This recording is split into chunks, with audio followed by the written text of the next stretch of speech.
దవడ ఎముక అంటే కింద దవడ, దాన్ని మనం మ్యాండిబుల్ అంటాం.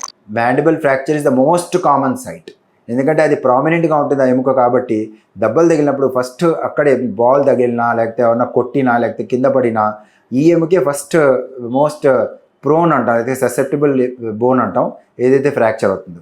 ఈ ఎముక ఫ్రాక్చర్ అయితే పేషెంట్ నోరు తెరవడం కష్టంగా ఉండొచ్చు, పళ్ళు కొరకలేడు, నవ్వడం కష్టం అవుతుంది, ఫేస్లో కూడా మార్పులు వస్తాయి.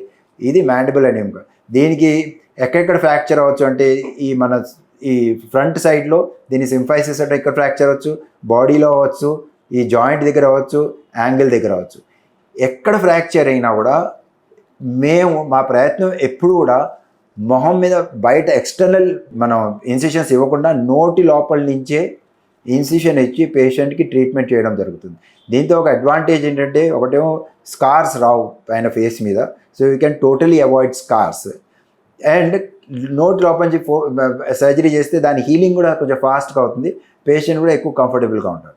కొన్ని కేసెస్లో లైక్ జాయింట్ దగ్గర ఫ్రాక్చర్ అవుతాయి, సబ్ కండల్ ఫ్రాక్చర్ అయినా కూడా మేము దవడకి వెనక నుంచి, అంటే జస్ట్ చెవు వెనక నుంచి ఇన్సిషన్ ఇస్తాం. ఏదైతే స్కిన్ క్రీజ్లోకి వెళ్ళిపోతుంది కాబట్టి ఆ గాయం కూడా కనపడదు, మామూలుగా ఆ గంటు కనపడదు.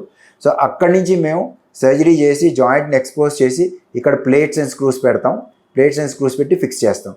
మోస్ట్లీ ఈ మధ్య ఎప్పుడు కూడా ఫ్రాక్చర్స్ అవుతాయి, అన్ని ప్లేట్స్ అండ్ స్క్రూస్తో ఫిక్స్ చేయడం జరుగుతుంది అన్నమాట. 62 లక్షల మంది ప్రజల్లో మెడ్ప్లస్ బ్రాండ్ మెడిసిన్స్ కి మారడం వలన 915 కోట్ల రూపాయలు సేవ్ చేసుకున్నారు. అదే మెడిసిన్స్ అదే క్వాలిటీతో 50 to 80% డిస్కౌంట్లు.